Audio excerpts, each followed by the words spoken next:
नमस्कार, market times TV में आपका स्वागत है। मैं हूं सुरेश मनचंदा और आप देख रहे हैं अनाज अड्डा। जी, आज हम बात करेंगे गेहूं की। चूंकि गेहूं की क्रॉप, उसकी खरीदारी इस समय पर शुरू है और आज से कई राज्यों के अंदर में बड़े पैमाने पर खरीदारी शुरू होने जा रही है। इसके साथ साथ अंतर्राष्ट्रीय सिनेरियोज क्या कहते हैं और ग्लोबली अगर हम देखें, विश्व स्तर के ऊपर पे अगर हम देखें तो अनाज के उत्पादन के अंदर में कितना इजाफा दर्ज किया गया है और उसका बाजारों के ऊपर पे क्या इंपैक्ट पड़ेगा, यह भी हम जानने की कोशिश करेंगे। और बेमौसम बारिश से क्या गेहूं की क्रॉप को कोई डैमेज की खबरें हैं, इस पर भी हम चर्चा करेंगे। और इस चर्चा के अंदर में हमारा साथ दे रहे हैं दो खास मेहमान। हमारे साथ में अजय गोयल साहब हैं, आप प्रेसिडेंट हैं WPPS से। स्वागत है अजय जी आपका। और साथ ही सोमनाथ चटर्जी साहब हमारे साथ में जुड़ रहे हैं। आप WPPS के मेंबर भी हैं और साथ ही आप ITC ग्रुप के साथ में जुड़े हुए हैं, वाइस प्रेसिडेंट हैं प्रोक्योरमेंट साइड से। आपका भी स्वागत है सोमनाथ जी। सबसे पहले सोमनाथ जी आपके पास में मैं आऊंगा, चूंकि आप डायरेक्टली इस समय पर मार्केट को बड़े क्लोजली मॉनिटर कर रहे होंगे। FMCG सेक्टर का एक बड़ा हिस्सा आप देख रहे हैं देश का, और इस समय पर ईरान और अमेरिका का जो युद्ध है उसका कितना इंपैक्ट आप इस समय पर FMCG सेक्टर के ऊपर देख रहे हैं। और खास तौर के ऊपर पे अगर मैं फ्लोर मिलर्स के तौर के ऊपर पे आपसे ये बात करूं तो फ्लोर मिलर्स के ऊपर पे इसका कितना इंपैक्ट? नमस्कार साहब। हाँ जी, FMCG के ऊपर इस युद्ध का काफ़ी असर तो है, जैसे कि बाकी देशवासियों के ऊपर है। कुकिंग गैस और पाइप नेचुरल गैस LNG का किल्लत है। सो काफ़ी सारे हमारे जो प्लांट्स हैं जो गैस पे चलते हैं, ग्रीन एनर्जी पे, वो अलग अलग इंडस्ट्रीज़ में इम्पैक्ट हुई हैं। दूसरा जो बड़ा इम्पैक्ट है वो है पॉलीमर्स में, प्लास्टिक्स में। तो जैसे कि अगर मैं सिर्फ अपने आप को रेस्ट्रिक्ट करूं वीट और मैदा इंडस्ट्री में, तो काफ़ी सारा वीट और मैदा पैक होता है HDP बैग्स में, और उसकी भी किल्लत है और प्राइसेस काफ़ी बढ़ चुके हैं। तो एक ये परेशानी तो ही है। ऊपर से कहीं कहीं स्टेट्स में, नॉट एवरीवेयर, कहीं कहीं में डीजल की भी कुछ हम लोग सुन रहे हैं कंप्लेंट्स हैं, अवेलेबिलिटी। तो इजीली थोड़ी ट्रक्स की अवेलेबिलिटी में भी इश्यूज हैं। सो अभी तक it's at a very minor level, but हाँ, हम लोग इश्यूज तो फेस कर रहे हैं। साथ में खाद्य तेल वगैरह के दाम बहुत बढ़ गए हैं, वो अलग प्रॉब्लम है। तो ओवरऑल इंडिया और इंडियंस के लिए इन्फ्लेशनरी तो है ही है। बिल्कुल निश्चित तौर के ऊपर पे। और वीट के ऊपर पे मैं आऊंगा, गेहूं का बाजार अभी आप क्या देख रहे हैं? तो गेहूं का तो साहब देखिए, अभी तो सीजन शुरुआत है और अभी आज से जो है कांटे खुलेंगे। दैट इज FCI की प्रोक्योरमेंट स्टार्ट होगी। और हम लोग जो देख रहे हैं कि पिछले साल से 3 से 4 मिलियन टन क्रॉप बेटर होने की उम्मीद है हमें। पर हाँ, पिछले 20 दिनों में बूंदाबांदी हुई है, हवा भी चला है और कई एक जगह ओले भी बरसे हैं। तो उससे जो है क्वालिटी पे इम्पैक्ट तो ज़रूर रहेगा, कम बेस रहेगा, बट क्वालिटी हमारे लिए जो आशीर्वाद आटा बनाता है, तो हमारे जैसे मैन्युफैक्चरर्स के लिए ये बहुत इम्पोर्टेंट एस्पेक्ट है, बहुत इम्पोर्टेंट पैरामीटर है। क्योंकि अगर थोड़ी बहुत भी कोई फंगल इन्फेक्शन जैसे ब्लैक टिप्स कहते हैं या ऐसा कुछ हो जाता है, या लस्टर लॉस हो जाता है वीट पानी बरसने के बाद, तो ये वाला वीट जो है वो हमारे क्वालिटी पैरामीटर्स के दायरे में नहीं रहता। तो फिर हमें बहुत सिलेक्टिव होना पड़ता है। बट हाँ, ओवरऑल अगर आप देखें तो जो कॉमन मैदा है या बिस्किट मैदा जिसको हम लोग कहते हैं, उन सब के लिए ठीक है, ये यूजेबल है। बट हाई क्वालिटी आटा के लिए थोड़ी सी दिक्कत आ सकती है। ओके। हालांकि अजय जी, क्रॉप के एस्टिमेट्स सबके सामने हैं, अच्छा खासा इस बार प्रोडक्शन है। गवर्नमेंट भी इस समय पर काफ़ी उत्साहित नज़र आ रही है कि पिछला साल भी अच्छा गया, ये साल भी बेहतर है। और इस साल गेहूं के प्राइजेज को लेकर के भी किसानों के अंदर में कम से कम ये है कि MSP के अंदर में 160 रुपये का इजाफा किया गया। कुछ एक स्टेट्स इसके ऊपर पे बोनस भी अनाउंस कर रही हैं। एफसीआई के एक अधिकारी से मेरी बातचीत हो रही थी अजय जी, उन्होंने कहा कि इस बार 303 लाख मीट्रिक टन हम वीट का प्रोक्योरमेंट करने जा रहे हैं, और इस समय पर गोडाउन्स के अंदर में जो उनके, चाहे वो पैडी कह लीजिए, वीट कह लीजिए, जो अनाज पड़ा हुआ है, जितना पड़ा होना चाहिए उससे 3 टाइम्स ज्यादा पड़ा हुआ है। तो यानी कि अगले 1 साल तक चिंता करने की ये तो जरूरत नहीं है कि फूड ग्रेन्स की किसी तरीके की देश के अंदर में कोई कमी है। तो इसको किस नजर से देखा जाए? क्या थ्रू आउट द ईयर गेहूं के प्राइजेस यहीं एमएसपी के इर्द गिर्द रहेंगे, या आपको लगता है कि नहीं, अब इंटरनेशनल मार्केट्स, क्योंकि सरकार ने एक्सपोर्ट्स खोला हुआ है, 25 लाख मीट्रिक टन तो आपका डायरेक्ट एक्सपोर्ट है गेहूं का, 10 लाख मीट्रिक टन उससे बने हुए उत्पाद आप एक्सपोर्ट कर सकते हैं, कुल मिलाकर के 35 लाख मीट्रिक टन आप एक्सपोर्ट कर सकते हैं। तो इससे और ज्यादा आगे बढ़ करके सरकार और भी एक्सपोर्ट अलाउ कर सकती है, और इस समय पर चूंकि जो युद्ध की स्थितियां बनी हैं, तो इन सभी देशों को फूड सिक्योरिटी के लिए दोबारा से थिंकिंग करनी होगी और लंबे समय के लिए एक फूड सिक्योरिटी प्लान की तरफ जाना पड़ेगा। तो क्या आपको लगता है कि उससे भारत के लिए एक रास्ता खुलेगा और गेहूं के जो प्राइसेस हैं उसके अंदर हम एक जंप आते हुए देखेंगे? हाँ, धन्यवाद। तो देखिए, आपने सारा कुछ पूछ लिया है। अभी बात यह है कि जो पिछला साल निकला है, उस साल भारत सरकार ने कम से कम 40 जो है नोटिफिकेशंस निकाले थे वीट के ऊपर जी। और सरकार जो है इतना माइक्रो मैनेजमेंट कर रहा है कि सब लोगों ने बहुत नुकसान खाया पिछले साल, जहां तक गेहूं का सवाल था। तो इस साल जो प्राइवेट ट्रेड और स्टॉकिस्ट है, उसका जो है पार्टिसिपेशन बड़ा लो है। उसके 2-3 कारण हैं। एक तो सरकार जो है बिना अनाउंसमेंट जो है स्टॉक लिमिट लगा देती है और फिर उसे घटाती रहती है। तो ट्रेडर तो है जो है वो ऐसे माहौल में पार्टिसिपेट नहीं करना चाहता। सरकार सब किसानों को अच्छा दाम मिलने के लिए एमएसपी बढ़ा रही है, बहुत अच्छी बात है। लेकिन ये जो एमएसपी है, that makes our wheat the most expensive wheat in the world. Okay. आज 2585 का जो आपका भाव है एमएसपी का, और प्लस कुछ स्टेट्स जैसे आप बोल रहे हो बोनस देंगे, तो कम से कम आज की तारीख में ब्लैक सी वगैरह $230 एफओबी की कॉस्टिंग आ रही है। हिंदुस्तान के गेहूं की कॉस्टिंग आज $270-80 कॉस्टिंग आ रही है। वो भी इसलिए क्योंकि सरकार के एमएसपी से $200 सस्ता आज खुले बाजार में गेहूं बिक रहा है। उसका कोई लेवाल खड़ा नहीं हो रहा है, लेने वाला डिसइंटरेस्टेड है। क्योंकि पिछले साल बहुत ही लोगों का जो है, आप ये समझिए, ट्रेड का 20-25% कैपिटल वाइप आउट हो गया।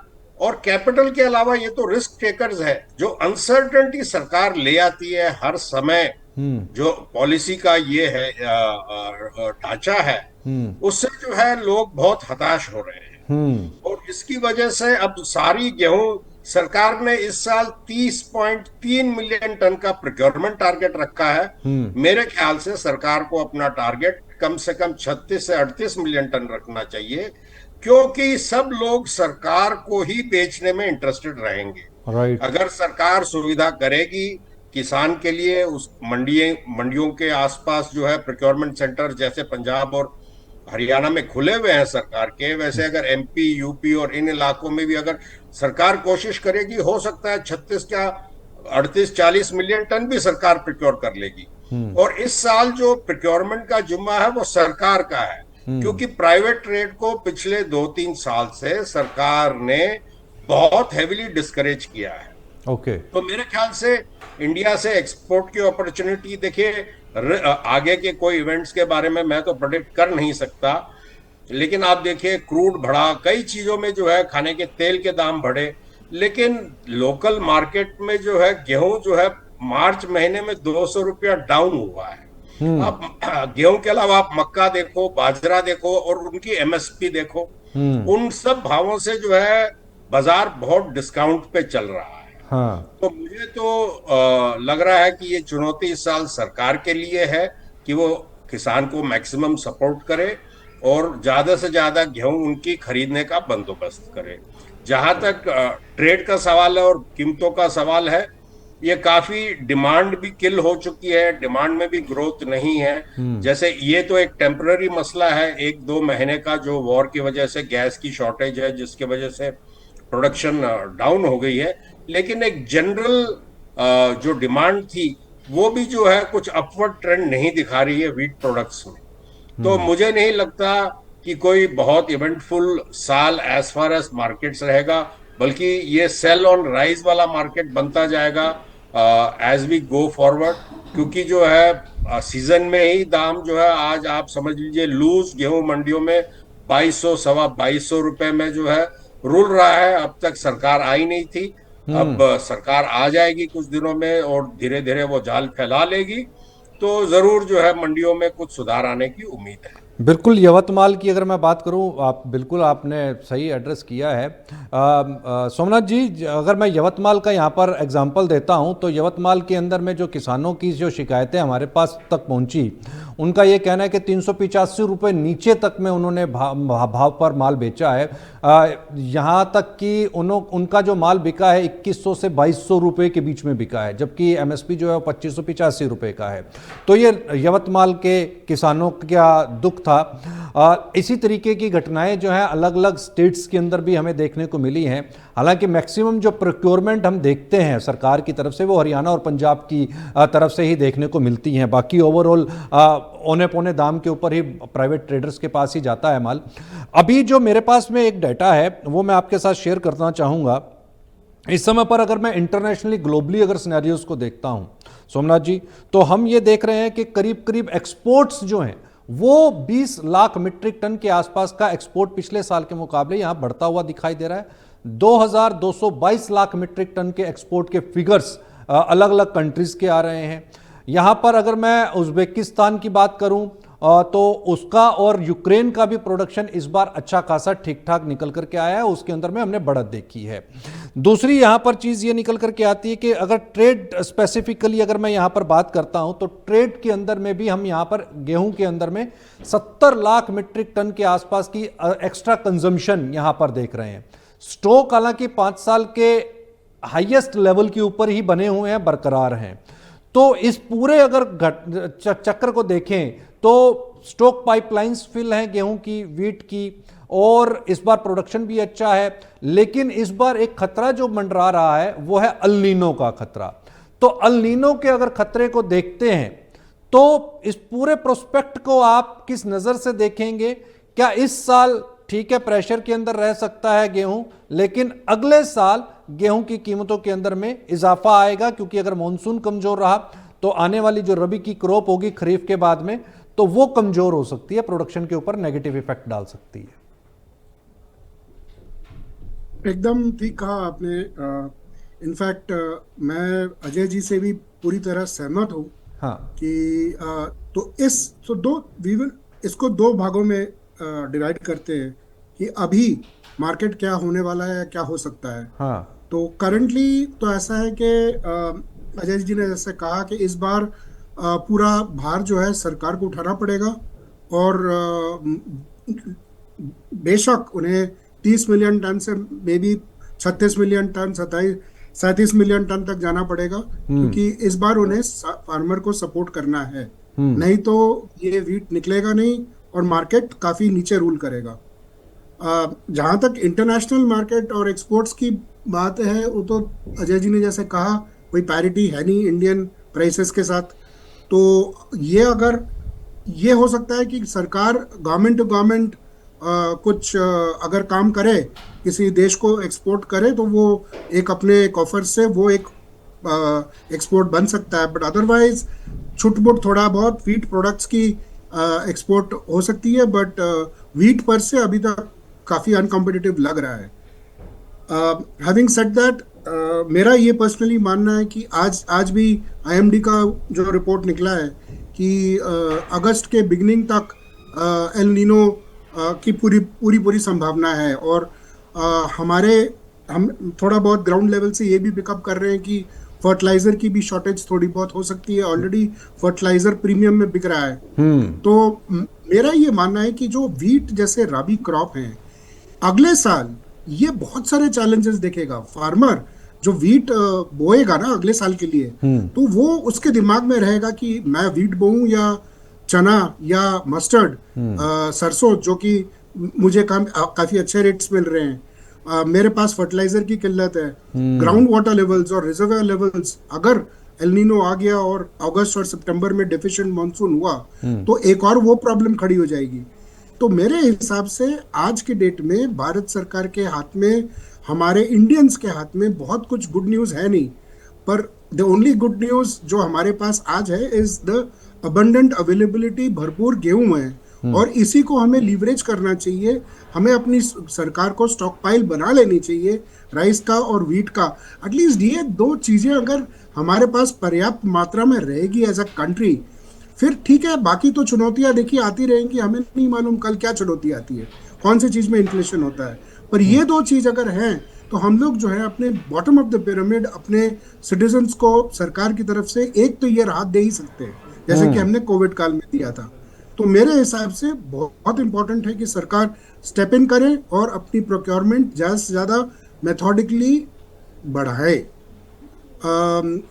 जैसे कि हमारा आशीर्वाद आटा जो है, वो तो मैंने आपको पहले ही कहा कि वो चुनिंदा गेहूं की क्वालिटी, अच्छे क्वालिटी से ही बनता है। हाँ। तो हम लोग तो देखिए वो वाला जो कि मतलब डिस्काउंटेड वीट है, या जो लस्टर लॉस वीट है, या ब्लैक टिप वगैरह प्रॉब्लम वाली, वो सब उनमें हम लोग डील नहीं करते हैं। तो हम लोग का जो वीट का क्वालिटी है वो तो खैर हम लोग मार्केट रेट्स में एमएसपी के ऊपर ही है, उनके मार्केट तो रेट्स के ऊपर ही आपकी जो खरीदारी जाती है गेहूं की, वो एमएसपी पर जाती है या प्रीमियम पर जाती है? वो तो देखिए उम्दा क्वालिटी है, और उम्दा क्वालिटी हमेशा महंगा ही बिकता है। जो सरकार तोलता है उससे महंगा ही बिकता है। ओके ओके, क्योंकि आप एफसीआई के बाद में सेकंड लार्जेस्ट जो है वो वीट प्रोक्योरमेंट करते हैं, तो अगर मैं उस प्रोस्पेक्ट्स के साथ देखूं तो आपका बड़ा इंपॉर्टेंट रोल यहां पर आ जाता है, खासतौर के ऊपर पे गेहूं के किसानों के लिए। ये बात तो आपकी सही है स्टैटिस्टिकली, और हाँ, लोगों का आशीर्वाद है कि हमारा आशीर्वाद आटा इतना पॉपुलर है। बट फिर भी सरकार, मतलब पूरे ओवरऑल 110-115 मिलियन टन के सामने हमारी बाइंग 2 मिलियन टन की है। तो 2 मिलियन टन इतना मतलब पूरा हिला तो नहीं सकता मार्केट को। हम लोग सेकंड हैं पर बहुत छोटे हैं। पर हाँ, इतना जरूर है कि हम लोग बेस्ट क्वालिटी वीट लेते हैं एंड बेस्ट प्राइसेस देते हैं। राइट। अजय जी, मैं यहाँ पर कुछ डाटा देख रहा हूँ। अर्जेंटीना ने इस बार बड़ा अच्छा परफॉर्मेंस दिखलाया है एक्सपोर्ट के पॉइंट ऑफ व्यू से, और यहाँ पर उनका जो एक्सपोर्ट है, अगर लास्ट ईयर के कंपैरिजन के अंदर में हम कंपेयर करें तो अच्छी खासी अर्जेंटीना ने भी यहाँ पर एक्सपोर्ट के अंदर में ग्रोथ ली है। 19 लाख मीट्रिक टन के आसपास का मैं देख रहा हूँ, माफ कीजिएगा 190 लाख मीट्रिक टन के आसपास का यहाँ पर एक्सपोर्ट बढ़ते हुए दिखाई दिया है। 15 लाख मीट्रिक टन का उनके एक्सपोर्ट में इजाफा आया है। क्या भारत के पास में ऐसी अपॉर्चुनिटीज नहीं दिखाई देती? और दूसरा मेरा सवाल, अब आपको क्या लगता है, जो बांग्लादेश अमेरिका को देख रहा था और चूंकि उसके रिश्ते थोड़े से भारत की तरफ खटास के आए थे, और जो ये युद्ध हुआ इसने थोड़े से डायनामिक्स चेंज किए, और अब बांग्लादेश वापस क्या भारत की तरफ गेहूं के लिए देख सकता है? क्या गेहूं भारत का बांग्लादेश की तरफ जा सकता है, ताकि एम्पल जो अवेलेबिलिटी है हमारे पास में गेहूं की, उसका जो प्रेशर प्राइसेस के ऊपर आएगा वो थोड़ा सा एक रिलीफ मिले, और प्राइसेस जो हैं वो कम से कम ऊपर ना जाए तो कम से कम नीचे भी ना जाए? देखिए, ऐसा है, दुनिया में कुछ तो ट्रेडिशनल एक्सपोर्टर्स ऑफ व्हीट रहे हैं सालों से। हाँ। जैसे यूएसए है, ईस्ट यूरोप है, यूक्रेन है, अर्जेंटीना है, ऑस्ट्रेलिया है। राइट। वो साल भर कई सालों से जो है अपने कस्टमर्स को हाथ में रखते हैं, और ग्लोबल मार्केट के हिसाब से वो एक कमर्शियल ऑर्गेनाइजेशंस हैं, और they are dependent on the export of the grain. India जो है 5 साल में एक बार या तो इंपोर्ट के लिए आता है या एक्सपोर्ट के लिए आता है, और India is not considered reliable exporter of wheat. क्योंकि पिछले समय अगर आपको याद हो, ऐसी स्थिति बनी थी जब सरकार को लगा था बहुत क्रॉप है, और उन्होंने जो है पीडा का डेलीगेशन भी भेजने की तैयारी करी, और फिर पता चला कि हमारा आंकड़ा गलत है, और जितने एक्सपोर्ट के कॉन्ट्रैक्ट्स थे वो सब खड़े के खड़े रह गए थे, और उस समय भी बहुत लोगों ने बहुत नुकसान सहा था। तो ये क्या है, ये जो इफ अगर हिंदुस्तान इतना बड़ा wheat producer among the top 2 wheat producers है, तो उनको एक स्ट्रेटजी बनानी पड़ेगी ताकि वो कोई ट्रेडिशनल अपने मार्केट्स सिक्योर करके रख सके। देखिए, इस साल इतना गेहूं रहने वाला है कि सरकार उसको लेवरेज और कैसे बार्टर करती है उस गेहूं को, और कैसे यूज करती है उस गेहूं और चावल के स्टॉक को, वो देखने वाली बात रहेगी। क्योंकि वीट ऑल्सो एक करेंसी है एक तरीके से। तो ठीक है, अगर होम कंजम्पशन नहीं है और आपके पास, बट उस स्टॉक को आपको सही तरह से लेवरेज करना पड़ेगा। और चाहे वो जो है आप गवर्नमेंट स्कीम्स में डालिए ताकि इंस्टेड ऑफ कैश, या आप जो है डिप्लोमेसी के लिए जो है उसको यूज कीजिए, पर जो है without subsidy and without clarity of policy मुझे नहीं लगता कोई मेजर बूस्ट। हाँ, बांग्लादेश, श्रीलंका, नेपाल, कुछ आसपास की कंट्रीज में क्योंकि फ्रेट बहुत हाई हो गया है हर जगह से, हो सकता है कुछ पैरिटीज पॉसिबिलिटीज बने। एंड इंडियन रूपी भी काफी डेप्रिशिएट हो गया है पिछले एक महीने में, तो डेफिनेटली पैरिटीज बनेंगी। लेकिन ये अब India will be the last resort of every importer, not the first resort, क्योंकि यहाँ पर भी लोकल चैलेंजेस हैं। एंड प्राइवेट ट्रेड जो है वो एक सब्सिडी अगर मिलेगी जैसे किसान को मिलती है, तो हो सकता है कुछ कॉम्पिटिटिवनेस आएगी।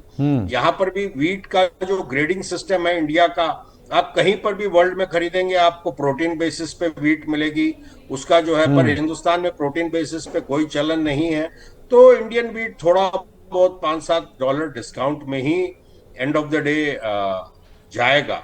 लेकिन मैं ये नहीं कह रहा कि यहाँ से संभावनाएं नहीं है। देखिए, बाजारों का कोई भरोसा नहीं रहता, चलते ही जो है जैसे एलनीना का फिक्र है अगस्त में, वैसे और भी जो है कई आपने दो चीजें गोयल साहब, यहाँ पर दो चीजें आपने कही। एक तो आपने कहा प्रोटीन वीट और प्रोटीन फ्लोर की भी अगर हम बात कर लें, और एक फोर्टिफाइड की अगर आपने बात की, तो अभी हाल ही के अंदर में जो पहले फोर्टिफाइड राइस देश के अंदर में बन रहा था, तो उसको तत्काल प्रभाव से सरकार ने अभी पीछे बैन कर दिया। तो क्या देश के अंदर में फोर्टिफाइड राइस जो है वो अब नहीं बनेगा। अब फोर्टिफाइड राइस नहीं बनेगा, और उसी तर्ज के ऊपर पे क्योंकि हम प्रोटीन वीट की या प्रोटीन फ्लोर की हम बात कर रहे हैं, आटे की बात कर रहे हैं, तो वो भी कम, मैं ऐसा समझता हूं कि वो भी फोर्टिफाइड ही होगा। तो जब वीट राइस को सरकार ने इतने पैशन के साथ में उसको चलाया था कि भाई फोर्टिफाइड राइस होगा, हम मिड डे मील के अंदर भी देंगे, पोषण मिलेगा, और जो पोषक तत्वों की कमी है भारतीयों के अंदर में ज़्यादा, तो वो उसकी रिकवरी की जाएगी, तो वो फोर्टिफाइड तो सिस्टम फेल हो गया सर। अब इसके अंदर में क्या, कैसे प्रोटीन क्वांटिटी को कैसे इंक्रीज कर सकते हैं फ्लोर के अंदर में? अच्छा, देखिए, मैं जो मेंशन कर रहा था, हाँ, वो था इंडिया का जो वीट है, हाँ, वो प्रोटीन लेवल के हिसाब से ग्लोब में ट्रेड नहीं होता है, क्योंकि यहाँ पर उस तरह की स्टैंडर्डाइजेशन नहीं है। ओके, ग्लोबली जो वीट ट्रेड होता है वो प्रोटीन बेसिस ट्रेड होता है, और इंडिया में जो है वो स्टैंडर्ड यूज नहीं कर रहे हैं अपने। तो जब एक्सपोर्ट करने जाते हैं तो हमको एक डिस्काउंट देना पड़ता है, क्योंकि हमारा प्रोटीन लेवल जो है वो at the time of procurement disclose नहीं होता है, और उस बेसिस पे ट्रेड नहीं होता है। ओके, और जो आप बात कर रहे हो फोर्टिफिकेशन की, देखिए, शरीर के लिए कई तत्वों को की जरूरत होती है, हर एक को अलग अलग, किसी को आयरन है, फॉलिक एसिड है। तो ये एक वर्ल्ड हेल्थ ऑर्गेनाइजेशन का प्रोग्राम है जो सब डेवलपिंग कंट्रीज में चलता है। लेकिन वीट फ्लावर के अलावा ऑयल भी एक कैरियर है, हाँ, मिल्क भी एक कैरियर है। तो सरकार जो है अपनी कोशिश कर रही है, और इसमें जो है कई वॉलंटरी ऑर्गेनाइजेशंस भी कोशिश कर रहे हैं ताकि कस्टमर की एक्सेप्टेबिलिटी हो और ये एक प्रथा हो। और जो एक मैल न्यूट्रिशन एक तरीके का है इन टर्म्स ऑफ डेफिशिएंसीज, उसको जो है ये इन कैरियर के थ्रू प्रमोट किया जाए। तो ये तो एक लंबा जंग है, ये कोई एक, तो यानी आप ये कह रहे हैं कि अगर 2 साल प्रोटीन लेवल के ऊपर पे अगर हमें वेट एक्सपोर्ट करना है, तो यहाँ पर पूसा कम से कम नए सीड्स, प्रोटीन बेस्ड सीड्स निकाल करके आए, क्या यही मैं समझूं इस चीज को? नहीं नहीं नहीं नहीं, मैं आप मेरी बात समझिए। हिंदुस्तान की गेहूं में पर्याप्त प्रोटीन भी है और हर तरह का प्रोटीन मौजूद है। ओके, लेकिन जो सिस्टम ऑफ क्लासिफिकेशन है वीट का, हाँ, वो ग्लोबली प्रोटीन बेसिस, भाई ये 9.5 या 10.5 बेसिस की गारंटी पे लोग बेचते हैं, चाहे अर्जेंटीना हो या अच्छा, ऑस्ट्रेलिया हो ओके, या यूरोप हो। ठीक है। वो यहाँ पर प्रिक्योरमेंट स्टेज पे नहीं होता, यहाँ पर प्रोटीन बेसिस पे ट्रेड नहीं होता है, हाँ, जिसकी वजह से इंडियन व्हीट थोड़ा सा इंटरनेशनल ग्लोबल मार्केट्स में डिस्काउंट पे ही जाता है, लोअर प्रोटीन करके ही बिकता है, क्योंकि हम यहाँ पर गारंटी के साथ प्रोटीन डिस्क्लोज नहीं कर सकते। ये अच्छा, मैं ये कहना चाहता था। ओके। सोमनाथ जी, जैसा कि अजय जी ने एक बड़ी महत्वपूर्ण यहाँ पर जानकारी जो बताई कि भाई प्रोटीन हम यहाँ पर अभी डिस्क्लोज नहीं कर सकते, या वो सिस्टम और मैकेनिज्म जो है वो अभी डेवलप्ड नहीं है। लेकिन जिस समय पर कोई भी कंपनी प्रोक्योर करती है तो वो तो चेक कर ही सकती है, लैब टेस्टिंग्स अवेलेबल हैं, लैब में जाकर के टेस्ट किया जा सकता है कि इस आटे के अंदर में या इस गेहूं के, माफ़ कीजिएगा, इस गेहूं में कितना प्रोटीन अवेलेबल है। तो उसको अगर मार्केट किया जाए तो मुझे लगता है कि एक अच्छा बेटर प्राइस और मिल सकता है। एकदम मिल सकता है। इनफैक्ट आईटीसी के जो ई चौपाल मॉडल है हम्म, वो इसी टेनेट के ऊपर बनाया गया था। ओके, क्योंकि देखिए, जब फार्मर बहुत बार ये भी नहीं जानता, फॉरगेट प्रोटीन, वो ये भी हाँ, नहीं जानता कि वो कौन से वैरायटी का गेहूं उगा रहा है। हाँ, हाँ, उसने अगर कोई स्पेशलिटी सीड्स खरीदी है, शरबती लोपान वगैरह, वो अलग अलग है।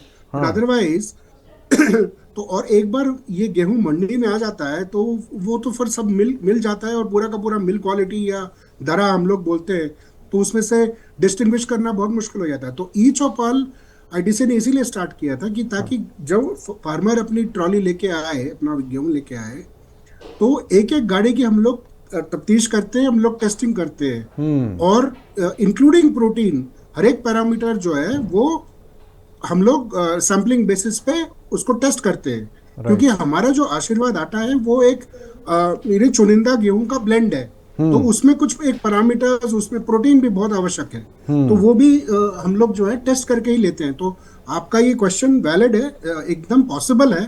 पर आपको ये सोचना होगा कि इंफ्रास्ट्रक्चर है क्या हमारे पास एज हम्म, अ कंट्री, कि उस तरह का, उस लेवल पे जब सीजन का प्रेशर आता है, तब आप खुद जाके देखिएगा मंडियों में क्या हड़कंप मचा रहता है। तो वहां पे जो है, मतलब आपके एक एक मंडी में 300-400 गाड़ियों का प्रेशर पीछे से रहता है, तो वहां पे ये पॉसिबल नहीं है। बट हम्म, हाँ, अगर किया जाए, इसके अरेंजमेंट्स की जाए, टेक्नोलॉजी को यूज किया जाए, तो ये एकदम पॉसिबल है। इनफैक्ट मैं आपके साथ शेयर करना चाहूंगा कि हमारी टेस्टिंग प्रोसीजर को और भी बेटर बनाने के लिए, फास्टर बनाने के लिए, इस साल हमने एक कुछ नए AI driven scanner machines launch किए हैं। मतलब ओके, ये हम लोग खुद यूज करेंगे, ये हमारी प्रोप्राइटरी है। हम्म, बट ये पॉसिबल है टेक्नोलॉजी आज के डेट में, ताकि वो वीट एक, मतलब एक सैंपल साइज ऑफ वीट, उसको स्कैन करके ही वो जो है वो आपको काफी बता देती है थ्रू एआई कि इसमें क्या क्या पैरामीटर्स हो सकता है। And that's a very interesting development. तो अगर ये हम लोग कर सकते हैं तो आई एम श्योर, मतलब मुझे अगर लगता है हमारे कि इसके अंदर में काफ़ी अपॉर्चुनिटीज़ हैं, और जो व्यूअर्स हमारा ये प्रोग्राम देख रहे होंगे उनको भी नए नए वेन्यूज़ और नई नई अपॉर्चुनिटीज़ जरूर निश्चित तौर के ऊपर पे इस डिबेट से भी मिलेंगी कि वीट के अंदर में भी आप नया और क्या बिजनेस तलाश कर सकते हैं। क्योंकि लैब टेस्टिंग जो प्रोटीन की आप बात कर रहे हैं, उसके बेस के ऊपर पे वीट का नया मार्केट कैसे खड़ा हो सकता है, तो वो भी एक, मुझे लगता है कि एक अपॉर्चुनिटी यहाँ पर दिखाई देती है।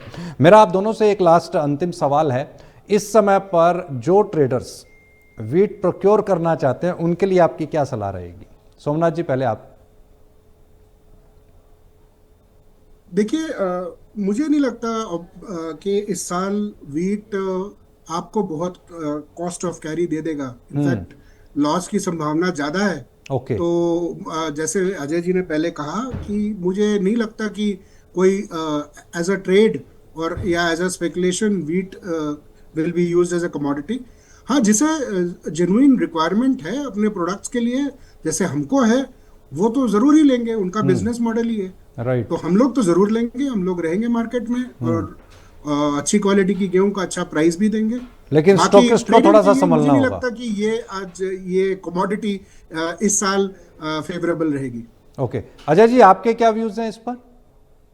देखिए, लास्ट ईयर लोगों ने देखा है कि ये कमोडिटी इलिक्विड है हम्म, ट्रेड के लिए। हम्म, आप जो है फंस सकते हो। सरकार की योजना और पॉलिसी क्या है किसी को पता नहीं है। जैसे सोमनाथ जी बोल रहे हैं, अगर आपको जरूरत है, साल भर में आपको 50,000 टन की जरूरत है, तो आप जरूर 10-20 हजार टन खरीद सकते हैं सीजन में। अच्छी अपॉर्चुनिटी है, अच्छे दाम है, अच्छे कीमत है। लेकिन आप अगर सोचो, जो महीने पे 1-1.25% का कॉस्ट ऑफ कैरी है, और आपको जो है 10-12% का गेन, वो कॉस्ट प्लस गेन आपको मिलेगा, तो आज की तारीख में तो मुश्किल लग रहा है, क्योंकि कोई आदमी पैसा लगा के उसको होल्ड करना नहीं चाहता है। एंड दरअसल ये पहले होता था कि साल में एक क्रॉप आती थी, ट्रेडर होल्ड करता था। लेकिन अब क्या है, ट्रेडर को तो बदनाम कर दिया है, किसी को होल्डर बना दिया है ट्रेडर को, किसी को ब्लैक मार्केटर बना दिया है। तो ये जो गेहूं का ट्रेड है, खाद तिलहन वगैरह का ट्रेड है, ये बहुत जो है कोई शानदार ट्रेड नहीं रहा। लोगों को जो है, लोग बदनाम ज्यादा हो जाते हैं अगर मुनाफे के लिए कोई ग्रेन्स में ट्रेड करे तो ये बात भी जो है धीरे धीरे लोगों के दिमाग में बैठी हुई है। सरकार छापे मारती है, सरकार जो है लिमिटें लगाती है। तो इन सब माहौल की वजह से जो है लोग अपना पैसा भी जोखिम में नहीं डालना चाहते, और वो रिस्क भी लेते हैं। देखिए, सरकार हर जगह पहुंच नहीं सकती, क्योंकि व्यापारी ही मुझे पहुंचता लगता है। है, मुझे ऐसा लगता है अजय जी कि जिस तरीके से पहले एक नैरेटिव फिल्मों के द्वारा ये जनरेट हुआ, मैं ऐसा समझता हूं कि 1970s और 1990 के दौर के बीच के अंदर में, उन 20 सालों के बीच में जो फिल्में आईं, उसके बीच के अंदर में जिस तरीके से कालाबाजारी को या गुड्स स्टोरेजेस को दिखाया गया, वो पिक्चर जो है वो आज भी लोगों के जहन के अंदर है। आज भी वो पिक्चर्स जो हैं, वो नैरेटिव जो है लोगों के माइंड के अंदर में किसी कोने के अंदर में सेट है। शायद यही एक वजह है लेके मिस्टर इंडिया तक सब पिक्चरों में जिसने जो व्हीट में ट्रेड करता था, गेहूं में ट्रेड करता था, जी, उसको लालची और जमाखोर दिखाया गया है। हाँ, तो इस धन्ना सेठ ट्रेडर बोलते की थे। जो है कोई कहीं पर सोसाइटी में छवि नहीं है। उसको जो है, he is not supporting society, ऐसे कहीं नहीं दिखाया गया। तो जबकि धुरंधर ये जैसी, सरकार के तो बस अजय का जी, नहीं है कि वो सारा गेहूं खरीद के सारे हिंदुस्तान में बांटे, घर अजय घर बांटे। जी, सोमनाथ जी भी हैं, तो धुरंधर जैसी एक मूवी आप लोग भी बनवा लीजिए ना, एक नैरेटिव चेंज कर दीजिए ट्रेडर्स के माइंडसेट वाला। हाँ, मतलब एकदम आपने मेरे जनरेशन वाली कहानी इन्वोक कर दी 1970s की। बहुत जहाँ पे वो बहुत क्या धन्ना शुक्रिया सेठ आप और दोनों ही खास अमिताभ मेहमानों बच्चन का। जाते थे और चर्चा लाला जी काफी को पीट देते गंभीर थे। भी रही और अच्छी भी रही। बहुत सारे पॉइंट्स ऐसे निकल करके आए जहां पर वीट के अंदर में अपॉर्चुनिटीज दिखाई देती हैं नए दृष्टिकोण के साथ में, लेकिन स्टॉक के दृष्टिकोण के हिसाब से ये साल बहुत ज्यादा ट्रेडर्स के पॉइंट ऑफ व्यू से मुनाफे वाला शायद नहीं रहेगा। ये एक कंक्लूजन जो यहां पर निकल करके आता हुआ सामने आया। और दूसरा ये कि सरकार को यहां पर अपनी बाइंग कैपेसिटी को इंक्रीज करना चाहिए। 303 लाख मीट्रिक टन से कम 360 लाख मीट्रिक टन और 370 लाख मीट्रिक टन के दायरे के अंदर लेकर के जाना चाहिए।